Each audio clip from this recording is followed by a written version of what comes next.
What's up, guys? This is Andre and Chase, and welcome to the second episode of the Jiu Jitsu Junction podcast.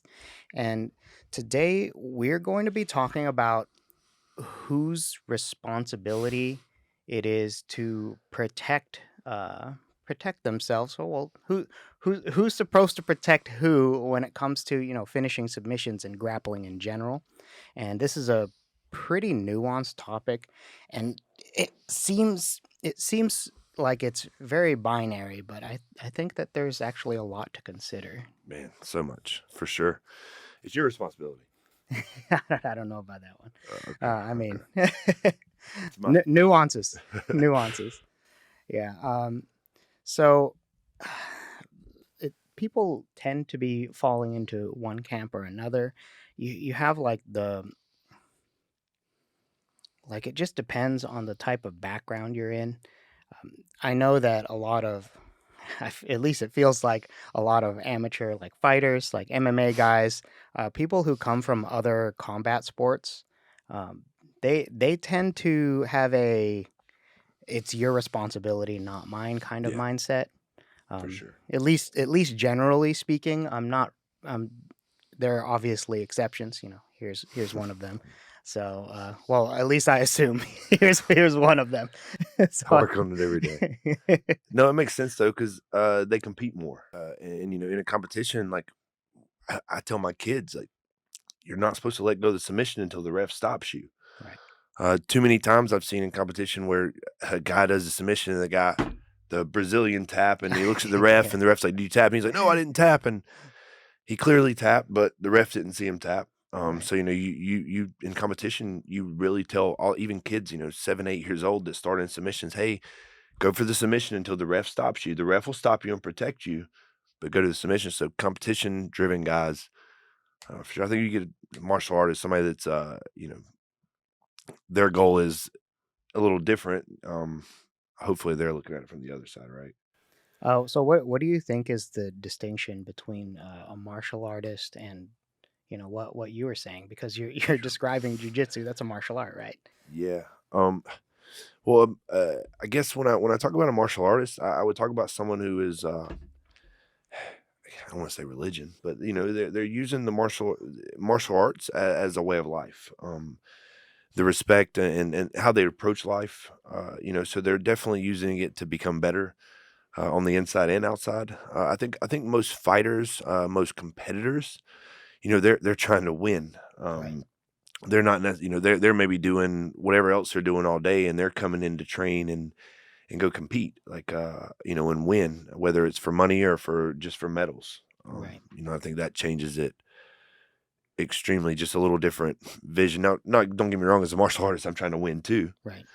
Um, but I got a lot bigger picture when I look at it from a martial artist point of view. Right. Something that I picked up on what you said earlier. You said hold on to the submission. That's a little different than bringing the submission past a certain point, right? Because you're talking about the context of a kid's martial arts competition. So, Hmm. do you think that there's a lot of room for holding on to things and maintaining control, or is that just like a you know? That's probably the martial artist slipping out of me, trying Yeah. to put it into my kids. Still, Yeah. still trying to care about my Right. partner. Really trying to embrace that as a way as a way of life. Right. Yeah, so that'll probably. I know that most of the time it's you take it with you. Mhm. That's Yeah. Yeah. I mean, if you can hold on to it without cranking, even as yeah. a combat athlete, that's obviously better. Then you can wait for the ref, and then you can do it slowly. No one has to get hurt. But especially at the beginning levels, I feel like, and I guess the intermediate levels, you Yeah. have people who will tap really early. At the beginning levels, people won't tap early out of ignorance, and then Uh, at the ending levels, there's just a lot more ego in like the black belt matches and the, the MMA matches, and when there's more on the line. I have a kid that's been with me since the beginning. I think there is room for all of that. I've watched. maybe even when we started the conversation, I'd say there's not. But I've watched him, in competition. I'm like, hey, easy with the arm, easy with the arm, easy with the arm, and he Right. literally just controls it, Yeah. pinches, and then we'll get the finish. Right. I don't know if I can recall many times where he's missed something, Right. and maybe that's just he was doing the right thing, so it worked out the way it was supposed to. Well, But yeah. Yeah. I mean, he's trained by you, right? So he's going to yeah, do all of the that's things good. that you believe. Yeah, Um, that's what I and thought that, about and me. not everybody's coach is going to be as, you know, cognizant of, Yeah, like it's like, at least for me, when I'm competing, I kind of view this person as a stranger that is also a training partner. But that's because I am really more of a martial artist hobbyist, and I don't really have like aspirations to be to, to be like I'm. This is for fun. I like to do it. I want to get better. I want to win when I compete. But it's like a mindset thing. yeah. Some of them guys you go with in competition, it's a different world. Yeah, That's their fight, yeah, and we laugh as fighters going to a jiu-jitsu competition, and it's a fight. But I mean, I can imagine if you're a maybe not necessarily a hobbyist, but if you're somebody that wants to compete and this isn't something that you do full time, then maybe that competition, in your local hometown is one of the biggest things you've done. So like right. you get amped up for that. And I know there are some schools that kind of push it, like, man, the other guy's trying to hurt you. Yeah, He's trying to for sure. submit you. Yeah, we have guys that'll enter enter class, and it's very clear that they're from a different school because it feels like they're gonna hurt you, Yep, or at least definitely. they're willing to. Um, so let's look here. Dig through a little bit. Yeah, we had talked about so there's this idea that the person who is being submitted, uh, they're the person who knows they're more in danger. Do you want to like kind of like start Yeah, that point? yeah. Most of the time, we hear this from some of our higher level, competitors. But their belief is, they're working a technique, they're working through emotion, and they're practicing that motion. They're Right. giving that motion everything they have, and it's like, you're in danger. You should tap before it gets to like, I'm going through the motion. It's your responsibility to tap. It isn't mine. I'm just going through the motion and I'm doing the technique, whether it's exploding through a kimura or whatever. Like, if you feel that I have this submission, you should tap. You could tap early, like, hey, he has it.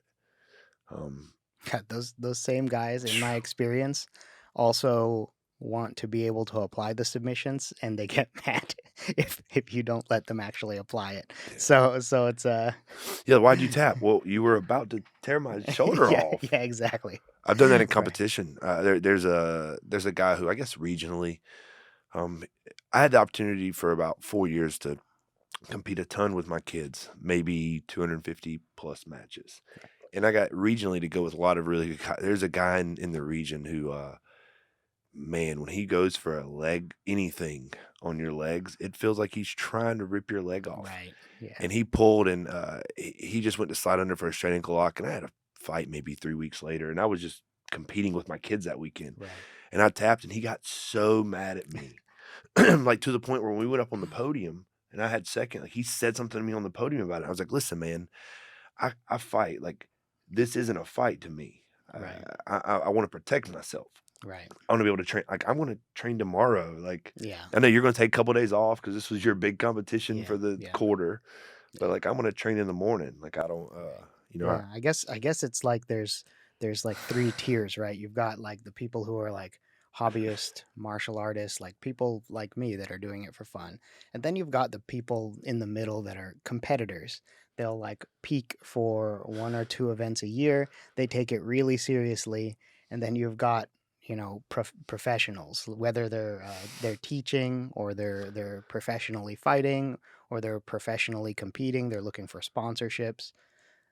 So, so I feel like a lot of the biggest points of tension are from the competitors down to the hobbyists and It's martial funny, right? artists, and then from the competitors up to the the real Yeah. professionals. Yeah. No, for sure.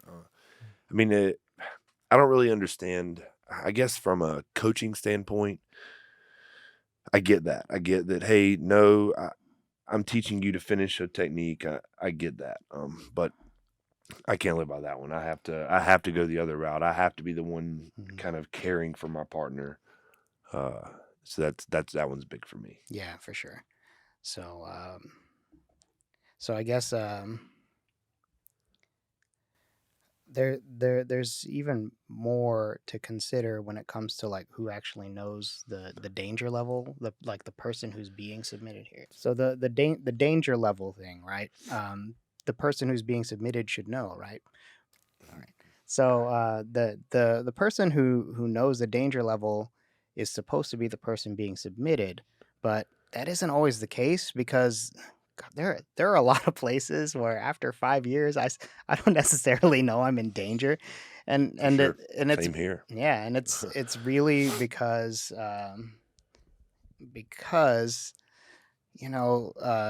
there's so many different areas in jujitsu to build awareness that, I mean, there's a reason why it takes 10 plus years to get a black belt, Yeah. because there's a lot of different. Just yesterday, our instructor said something along those lines. He was like, Yeah, in his kind of system, and it's 3 years to get a blue belt. Like yeah, you got to really kind of see everything and feel yeah, everything. yeah, But I think that goes to the biggest and speak up. If you're in an like that goes back to be, I guess, my favorite train of thought is it's your responsibility. right, And then later on in the end, before we close up, I'll talk a little bit about the way I look at it. Obviously, it'll try to encompass it all, but being my responsibility to take care of you, um, that it gives me better awareness. I have to, I couldn't imagine not taking care of my partner. This yeah. one's weird to me, but it's serious. I had a conversation yesterday with, and he was like, "Well, man, I'm just trying to drill the move." He was like, "You should tap." So I don't. It's a weird one. Yeah, it's kind of like a touchy thing, especially because there's such like major consequences if you Yeah, have like a serious mismatch when it comes to when it comes to applying submissions, because I mean what we're essentially doing here is we're play killing, we're play breaking each other's arms, we're play choking each other to like yeah. it's it just really demonstrates to me how important it is to kind of get to know your partners, understand their patterns, talk to them so that you can come closer to matching like energy and expectations, because it seems like where people get hurt is when they have mismatched expectations, right? Like there are people that I know if I'm rolling with them, it's on, because if it's not and I'm not matching their energy, I will get hurt. Yeah. And if I have a choice, I'd rather it be them. That goes to communication. That's what I was trying to Right. get out, and I kinda got hung up on it a second ago. Like, just make sure you speak up. Like, look at your Yeah. partners and be like, "Hey, you know, whether it's I'm new or before the roles, hey, I'm new. Hey, I have this thing Yeah. that I'm uncomfortable with." Or when you get to the Yeah. position, there's nothing wrong. I've never rolled with somebody where when I spoke up and said something, the roll didn't stop and slow down. Right. So even if it's just like, hey, I'm not really sure what to do here. Yeah. There's nothing wrong with that. Yeah. That goes on to your responsibility to take care of yourself. Like, don't keep your mouth shut and allow something to Yeah. happen. Yeah. You could speak up early and just let them know, hey, I'm a little uncomfortable. Yeah. And most of the time, if you give somebody a precursor before a roll, like, hey, I've been doing this about a year. I've been doing this a little less than a year. Like, most people understand that, Right. and especially in a jujitsu room. Right. Yeah. Communicate. Make sure you tell Yeah. them. If you know nothing about leg locks Speak and up somebody instantly. starts entangling your legs, you speak up immediately, because that's one of the places where you could just get completely wrecked, and like you kind of know if you're getting submitted by something that's causing you pain, you have like an idea of when you should be tapping. But especially for the first few years, like if I'm 5 years in, right? If I'm in a leg entanglement, if I know like two ways to detangle the situation, right? And if yeah, that three ways to detangle the situation if we count the tapping. But if we go off the rails, I'm like I will verbalize tap and then be like, then that usually, we're conditioned to stop when we hear tap, right? And then we can be like, I can say, hey, I'm curious about what's going on here. If you feel like, going through it slowly, we could do that. Otherwise, Let's get can we somewhere can I'm we can familiar we with. go Yeah. can we go somewhere else where we can maybe both get work? But if you ask that, for the love of God, don't just smash the crap out of them. They just did you a solid by not breaking you, right? So Yeah, I guess that's something we should talk. It's your responsibility to understand, especially if we're talking, beginner through blue belt, yeah, kind of, and we're not talking about a competitor, somebody who's training for jujitsu. It's something hard to swallow sometimes, but understand that probably everybody you're going with mhm, is being gentle, yeah, for sure. and they are not going as hard as they're not going as hard as you think they're going. Yeah, Jiu-jitsu is a special thing, and there's super levels to it and superpowers that come with it. So understand that. If you understand that, every role you go into, like, hey, this guy's probably being easy with me. yeah, That's until the new guy comes in class.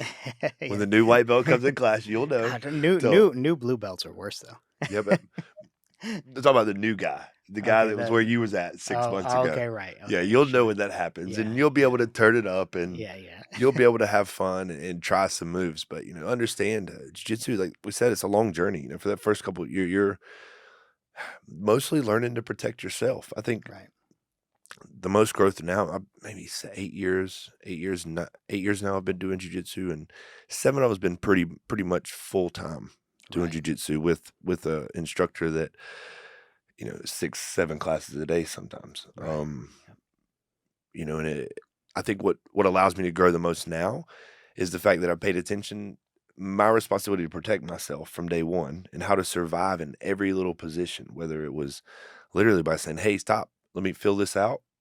Okay, I see what that is. All right, and work my way through it. And Right. Yep. that might be one of my that might be one of my jujitsu superpowers right now. Yeah. I Yeah. can get out of everything, but That's definitely a strength. It's a strength. Yeah.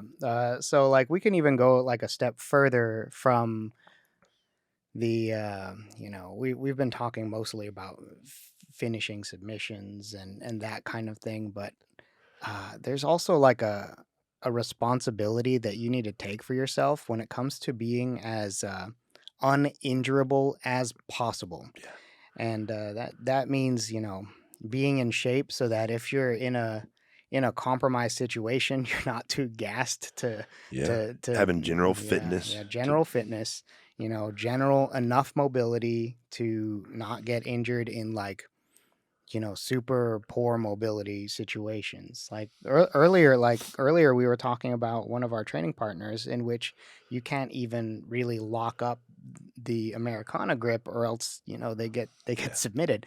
Like if you can do something about that, and most of the time you can at yep. least improve it, you have to. This is Like where the martial artist inside of me comes out. You found jujitsu, and you're using jujitsu as a hobby. But man, dig into it. Use it as a tool to get better in your life.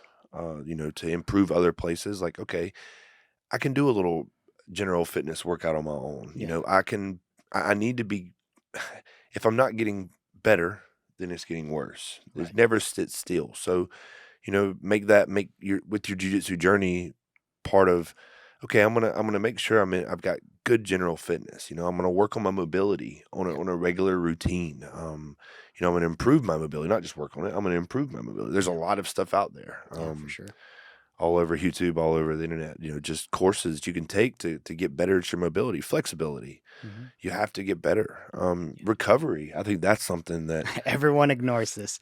There's the Yeah, yeah, especially sleep. right. Everyone ignores sleep. That's probably the most Yeah. slept on Uh-huh. way of like making sure that you stay healthy. Yeah. That's like it gets into so many things. It gets into the the weight loss. It keeps your That's your hormones in order. responsibility, man. Yeah, That's like for sure. yeah, and I promise you can make some time in your schedule to sleep Yeah. enough, because there's some like crazy statistic that I found fascinating. It was like if the average American gets 1 extra hour of sleep, it makes them more happy than having an extra $70,000 a year.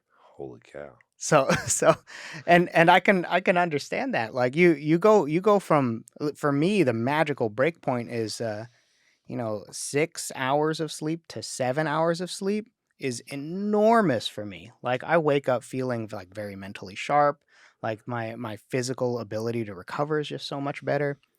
But yeah, like take care of your recovery. Yep. Build enough basic strength to where you're not gonna get tweaked for no reason. Yeah. You need to be able to like you don't need to be able to move other people's bodies with strength, but you do need to be able to move your body Yeah. with strength, Through a right? range of motion. Yeah. And I guess while we're beating the horse, man, nutrition plays a role. Like Yeah. I know guys that they're doing it for a hobby. They work the job all day. Yeah. Um, and I guess in normal life you don't need water, but they cramp up, Yeah. 20, 30 minutes into the Yeah. workout, and you can't even get through the class Yeah. because you're cramping up. And not that you could have stopped by the gas station on the way here, Yeah. and got some water, Mhm. but how you got to hydrate if especially if you're just picking this up as a hobby. You don't want your hobby to take away from Yeah, the other days of your your life. life. Yeah, Like, yeah. you cramp up Yeah. and you're dehydrated, your next day, you're gonna be groggy, you're gonna have headaches, Yeah, for sure. you know Yeah, if you don't take care of your hydration, it's like you're waking up hungover. Like so why do that to Yeah, yourself? no, I Like mean, you're we got trying to. to exercise and be healthy. At least, it's a part of it. And if you don't take care of your recovery, your water, it's just you're ending up in like a bad Yeah, situation. it's putting you behind in Yeah. everything. Yeah. So do you have any other points written down there? Um, 'Cause yeah, I guess there are some things, a lot of times when we look at beginners, and a lot of times when we look at beginners and, you know, in your first year or so, there's a stage where you'll go through where maybe you're going a little hard. yeah. Maybe you're Yeah. grabbing a little hard. Maybe you're moving a little fast. Yeah. And it makes the higher, maybe I mean, I don't want to say higher belt level, the more knowledgeable guy have to do things slightly different. Yeah. So, that was one of my notes that I wrote down. I want to make sure because that's a conversation I have with our white belts, all the Yeah. time. Oh, okay. You've sat there when Yeah. I've had those conversations. Yeah. Like, hey, we Yeah. just gotta. I think the reason why your arm hurt in that arm bar is because when he grabbed it, you spun really hard and turned. I, Yeah. I Yeah. I don't think he meant to do that. I think he even tried to let it go. Yeah. So I've had those type of conversations. So maybe Mm. slow, slowing it down Yeah. is never. Now again, if you're getting ready for a competition, obviously that changes it. Yeah. But slowing it down, communicating those things, they're worth their weight in gold. Yeah. No, I just want to make sure you talk. Ask your partners. Like, it's good to know that when you go with this guy. I think yesterday before you rolled with him, I was, hey, remember it's your responsibility, not his. Yeah. But at least Yeah. we knew that though, Yeah. right? Like Yeah. we knew that's one of the guys that, hey, he's clear. Like, hey, it's the other person's responsibility. So we giggled, we laughed. He Yeah. laughed about it too. Yeah. Yeah. But he said, Yeah. yeah, yeah, protect yourself. Like Yeah, for sure. that's For him. sure. Yeah. So I think that's really big. Yeah. For I guess for anybody listening that might be newer and might be concerned about like grabbing people the wrong way, am I spazzing out? Am I using too much strength? Um, if you if your body's feeling very tense when you're doing a movement, especially if you're in like one of those situations where you're with somebody who's not gunning for you. Like they shouldn't be, but some places they do. If they're not gunning for you, it's more supposed to be a give and take and a learning exercise. Yeah. And like you're gonna get that with experienced guys, upper belts, whatever. They you they're not typically getting a huge amount of work out of you. So so the thing that, good training partners do that are more experienced is they let you move, they let you learn. Like I try to make sure that we have a lot of gross motion going on if it's somebody who's like clearly very Yeah, new. better believe it. That's what we're So working on right yeah, now, right? exactly. Like, So we do gross motion, we keep things moving, like, and occasionally, that's how an upper belt will learn something with someone newer. Like, oh, okay, let me see if this works. better believe it. That's But yeah, so like if you're feeling really tense, like you're like you could like feel it in your back or something, like, or you're like you're like gassing out really early. It's because you might be using more than you actually have to. yeah, yeah, So definitely. yeah, A lot of time, the parameter there too. If your partner, if you feel as if your partner is being a little rough with you, yeah. Yeah, that might be a reflection there. that it probably Yeah. is. And I know that specifically, no, I have a rule, and I don't know, make sure I don't get too far off. I have a rule of 50-50 rule, and I talk about it all the time. Yeah. That just trying to barely win stuff back and forth. It's it's Yeah. funny. Oh, Yeah, so like, Leah, when you've talked about it before with me, the 50-50 rule, it's almost like, there's a teeter point in all kinds of like movements and techniques, and it's just finding that teeter point and then playing back and forth across it. And it's really one of the coolest ways that I've heard about uh, people getting work with people who are, less skilled, yeah. or like less physically capable than you, or whatever, Yep. like Well, smaller guys, whatever. I'd say me Yeah. being a bigger guy, that's Yeah. where most of my, right now, my kid that I talked about earlier, he may be my best role to learn things from. And it's just because we're both kind of under the same understanding. Well, I think, I coach Yeah. him, so that's good. But Yeah. like, we're both just working through those gross movements and So you're talking about the 15-year-old kid. yep. Okay. Yep. Yeah, I just want to give people context, this is a teenager. Yeah, He's 15-year-old, 145 yeah, pound, yeah. 15-year-old. Yeah, and he's phenomenal. He's very creative. He's able to like move in a very, very impressive way. Yeah, But it's yeah, I just really I just wanted to give people context. It's not it's understood for not it's sure. not like a 9-year-old Yeah, or no, whatever. no, No, no. you don't get good work from 9-year-olds. No. But yeah, Yeah, no, it makes sense. I think I just wanted to make sure I kind of shared the way that I do things. And I kind of wrote the note, but I just want to make sure that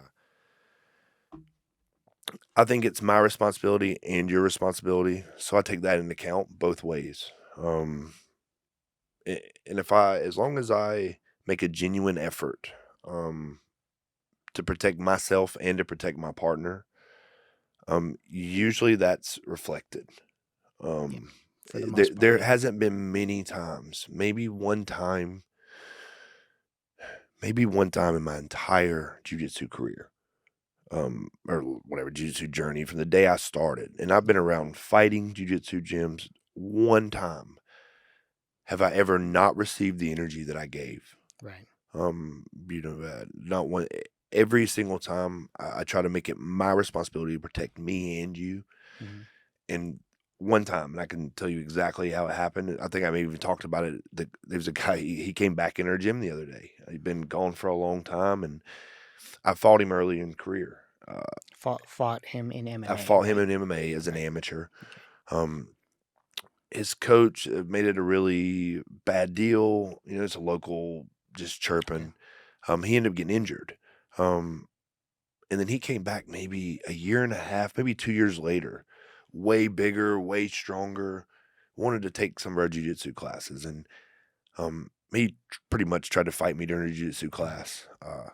But other than that one time, and I've had, I don't know, I don't even know if I could give a it's number a, that it's would a it's make a sense. huge statistical thing. Gosh, Like yeah, it's like unreal. Thousands, thousands of ten people. thousands Yeah, of rolls, yeah, and never got reverb the opposite. yeah, Now thankfully I have been able to handle myself those type of things, but I haven't had to stop You know, Yeah. that was the one person that I've had to stop. Right. So I think that's kind of the key there is, really make it your responsibility to protect you and your partner. Yeah. In every facet, but that's looking at it from a martial arts standpoint. Like I'm trying to get better at every aspect of this subject. And thankfully, I don't.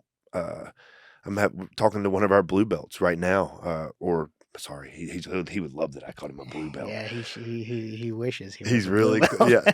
But I told him like he said something. Okay, let's talk about it. In the last Yeah. year, how many people have you walked the line of hurting? And I said, Everyone. yeah, I think we Everyone. walked through like 3 or 4, Yeah. and it started with none. And then once I reminded, so This we this stopped at 4. how are we counting the 2 times he's popped my Yeah, shoulder? well, I count same person as one Okay. because I was just proving a point. Yeah. Okay, so Right. now listen to this. I've done this much longer than you. I've done it this many more times than you, probably Yeah. twice as much as you now, and I probably have 4 times as much mat time. Guess how many people I've hurt? One, and it was the guy that tried to injure me during a class, and he would not stop. Yeah. He wanted to fight. Yep. It turned into the whole class had to stop because he wouldn't stop. Yeah. I submitted him. I choked him. And as soon as he would tap, he would come back at me harder. Right. So he did not stop until his arm was about to break. But other than that, all the other roles Yeah. Yeah. never hurt Yeah. anybody. So like when I told him that, he just kind of looked at me. He was like, man, I get it. Yeah. Yeah. Yeah. So make it your responsibility to protect you and your partner. I think Yeah. that's the That's ultimate key. definitely like the most it's the safest, most socially acceptable way. It's gonna make it so that people trust you more. You'll get access to better training partners. Way more roles. Way Everybody more loves to roles. roll with me because I don't. You You don't don't. have to worry Yeah. about me fucking hurting you. Yeah. Yeah. You Like I get don't you. have to. They know that you can literally. They take their wall down. That's Yeah. something I joked for a while with my manager about it, like the chase effect. But no, it was just the fact that I was really Yeah. polite with everybody. And everybody will roll with me. Yeah. Everybody has fun rolling. We don't get hurt. Like Yeah. protect yourself, protect your Yeah. partner. Sure. Yeah. I guess. Yeah. That's definitely the best rule. You're gonna get more out of training. It's gonna be more fun in general if everybody trusts you and everybody enjoys being around you. I mean, having a good social environment when you're doing your hobby it's Is much that what better. we're looking It's for? it's much better than an antagonistic gym. I've walked into a few of those and I just like walked right back out. I was like, this isn't for me. Like I don't really think that in a something that's so feel based that an iron sharpens iron approach is necessarily right for the majority of people. Not with like I can understand why that would be the case in something a little bit more But like what is hard though? What is iron? yeah, It's doing things the right way. It's following the right. It's not hard to barrel through somebody. It's not hard to hurt somebody. yeah. It's So completely yeah, hard to do the other. That's real iron. yeah. Iron's Well, not that's fucking. the real effective way to train. But I mean, I guess the kind of people who say iron sharpens Yeah, that's iron what I mean though. are I it's would like argue very with every one of them. grinding. Iron sharpens iron. No, that's the. Yeah, It's the hard things is iron. Like that's not like yeah, I've been around a few people in my life who've been able to. We push each other in the hard ways, and right. that's real iron, not Yeah, yeah, that's not what I'm head on talking head. about. No, most of the time when people refer to iron on iron, they're talking about clashing. They're talking about really, Yeah, but yeah, exactly. That's what I was saying. That people think that, right? yeah, yeah, But I don't think that the clashing is necessary. Like that's really what I was trying to get at. yeah. And You're right. you've got like gyms that like pride themselves on being tough, and and while they might be tough, you're gonna have like a lot of churn. People are gonna drop out because it's not friendly. People will not be willing to try new things to add to their skill set. Most tough only breeds like a service level tough, so Yeah. they're really tough until they're not tough at all. No, yeah, you're not very tough with a broken elbow. Yeah, they're really Um, tough until they're not right. tough. So I guess there's just one last point I want to bring up, and it's like I want to look at it from the viewpoint of you know a a hobbyist or a martial artist, which I kind of see those as the same thing. They're not. Oops. I So think that means we gotta close up. yeah, well, I still Yep. wanna hit this point real Sweet. quick. Awesome. So we got I want to look at it from the viewpoint of like the hobbyist or martial artists, which are kind of like the same, Mhm. and then we've got the competitors, and then the pro fighters. So the question is, do we have a responsibility to let our partner get to the finish on submissions? It's kind of related, and you know, there's different. Yes. Yes. Okay. Yes. But only if you understand, if you are familiar with that position. So, like, the first time I go crazy Kimura on you and you don't really know what it is, I understand you tap early. But once I look at you, hey man, look, let me show you what this is. You're okay. You're okay all the way to this point. And I promise I'm not going to take you past that point. But I need to find this point, and you don't have to freak out unless I find this point. And I want to make sure I'll break down and show that to you. Yeah. Does that make sense? Yeah. So For sure. so that's from the 'Cause I need viewpoint that. of with somebody who's very experienced. Chase is very experienced. He's I a need pro that. fighter. So what And you need to concerns? know where the point is too Oh, for for your sure. journey. Like, Yeah. I need you to learn that spot too. Right. Like, hey, you're not in trouble. You're not. I understand you freaked a little bit at the beginning, but you're not in trouble until this right here Yeah, happens. but contextually, this is with Chase. He's talking about with him, right? So Yeah. Sorry, I am guys. talking, yeah, and Chase is an excellent training partner. He's very responsible. You hear the way he talks about wanting to protect people. Yeah. Better believe it. But if you're with people you don't know, or if you're like, especially at the beginning levels, right? Are we supposed to, as a beginner, do you really have a need to let people finish submissions? Because like I feel like It's this tough. is pretty. It's a tough question, Yeah. because if you're in the wrong gym environment, you get hurt. If you're with the wrong training partner, you get hurt. Especially because If you're not inside this beautiful world I have in my head, yeah, yeah, that everybody is yeah, is that way. But yeah, and we like the you talked about our training partner earlier, who has a habit of you know he hurts people, but it's always on accident yeah. or by accident or whatever. So I personally feel like Yeah, at every time he has a look in his face like, "Fuck, I'm." yeah, he does he You can did feel he the empathy. Like he's like, yeah, "Oh, I didn't know." he feels bad, Yeah, and he really, he's really not feels bad. he's not like, I gotta Not be bad enough to change his thought though, but yeah, we're working on him. Well, Chase is working on him. hard, very hard. Yeah. But I actually think that for most people that are hobbyists, which is the vast majority of jujitsu, honestly, Yeah, like the vast majority, we get.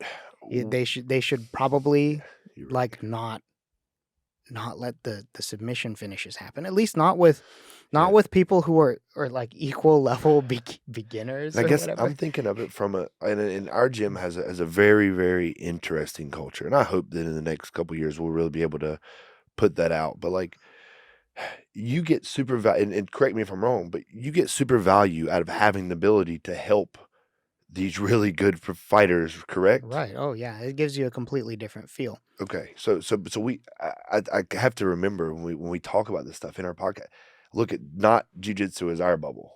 Yeah, it's a different bubble. Like It's such it's a very different different. bubble. I Very had to, different. it's funny when some of these comments, like, you bring up the facts about the. Oh, I'm thinking in my head like, man, I'm so glad we vet people, Yeah, and I'm we like at the place we train, there's like a vetting process. Yeah.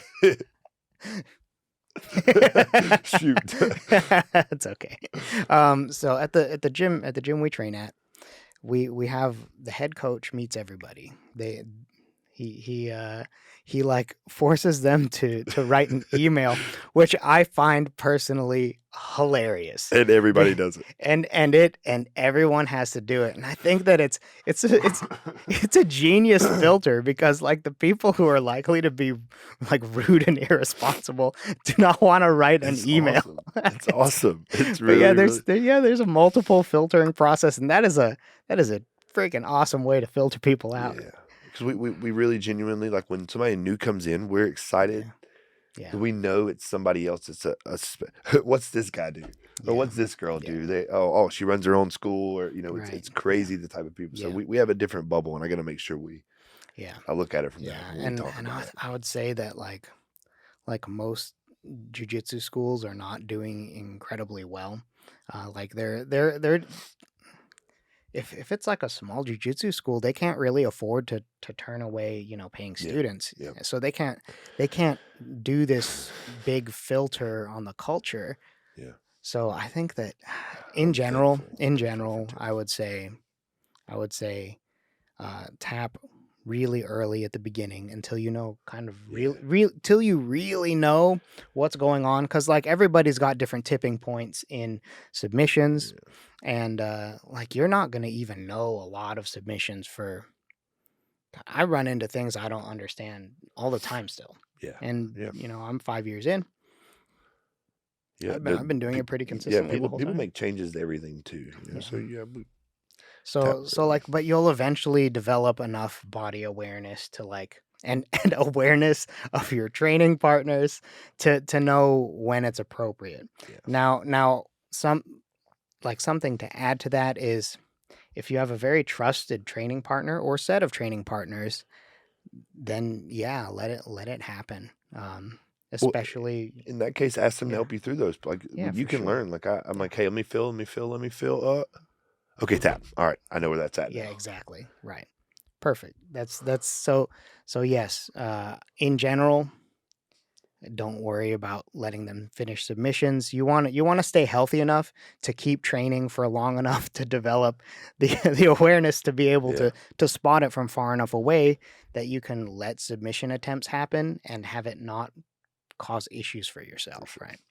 So yeah, and focus on trying to develop some real like energy flow and friendship between like your main train yourself and your main training partners, because then you get to work on late escapes, you get to Yeah, work on finishing submissions, and it can be very safe during that role with that particular person, and that's a part of jujitsu, and it kind of gets ignored, no, um it does. and it shouldn't be, because No, it's probably one of the most important parts of jujitsu, and yeah.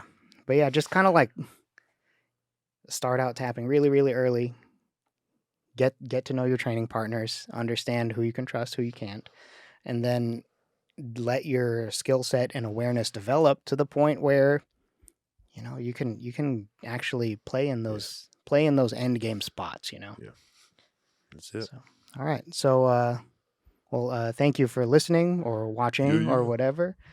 This is the end of the second episode of the Jiu Jitsu Junction podcast. So, all right, cool. Cool. All right, See you thank you. later.